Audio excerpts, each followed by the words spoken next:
আসসালামু আলাইকুম। আজকে নিউজ থাকছে সারা দেশ থেকে। আসেন নিয়া যান ৫০ নাকি ১০০ টাকার।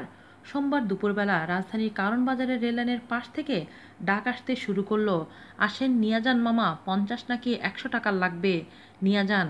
এভাবে শুরু করে ক্রেতাদের ডাকছেন তারা। সংখ্যায় প্রায় ২০ থেকে ৩০ জন। কারণ বাজারের পূর্ব পাশ ঘেঁষে রেললাইন, এরই পাশে সারি সারি বস্তির ঘর। এই ঘরগুলোর সামনে বাদাম বিক্রির মতো ডালা সাজিয়ে বসে রয়েছেন তারা। দেখা গেল ক্রেতারাও অনেকে তা কিনছেন। কাছে যেতেই একজন এগিয়ে এসে বললেন, মামা লাগবে নাকি?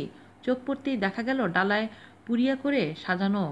দূর থেকে দেখে মনে হবে এটা একটা সাধারণ বাজার। সাধারণ মানুষের জন্য নিত্য প্রয়োজনীয় জিনিস বিক্রি হচ্ছে এখানে। কাছে গেলেও তাৎক্ষণিক বোঝার উপায় নেই আসলে এতে কি আছে। কেবলমাত্র সেবনকারীরাই বলতে পারবেন এখানে কে ক্রেতা আর কে বিক্রেতা।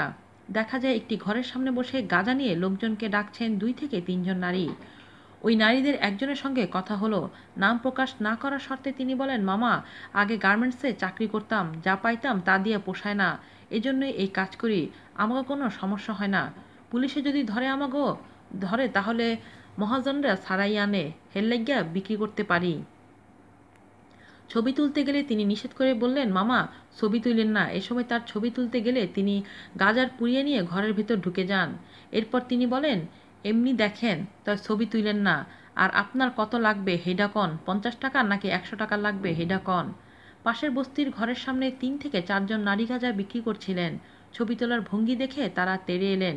রেগে গিয়ে বললেন, খবরদার ছবি তুলবেন না, এখান থেকে চলে যান, সবাই মিলে ধরলে কিন্তু বাঁচতে পারবেন না। এই সময় তাদের নাম জিজ্ঞাসা করলে একজন নারী ক্ষুব্ধ কণ্ঠে বলেন, তাড়াতাড়ি ভাগেন এখান থেকে, নাইলে কপাল খারাপ আছে। খোঁজ নিয়ে জানা গেছে অনেকদিন ধরেই এ এলাকায় মাদক ব্যবসা চলছে, তবে কিছুদিন থেকে এখানে প্রকাশ্যে গাঁজা বিক্রি শুরু হয়েছে। এ বিষয়ে তেজগাঁও থানার ভারপ্রাপ্ত কর্মকর্তা মাজারুল ইসলাম বলেন, কি বলেন, এভাবে মাদক বিক্রি হচ্ছে? ওসি বলেন, এই মাদক ব্যবসা বন্ধ করতে আমরা সর্বাত্মক চেষ্টা চালিয়ে যাচ্ছি। গত ১ মাসে মাদক বিক্রির দায়ে ১৯৫ জনের সাজা হয়েছে, অর্ধশতাধিক মামলাও হয়েছে। এরপর তিনি বলেন, তবে এই ব্যাপারটা আমরা দেখছি। আজ এ পর্যন্তই। আল্লাহ হাফেজ।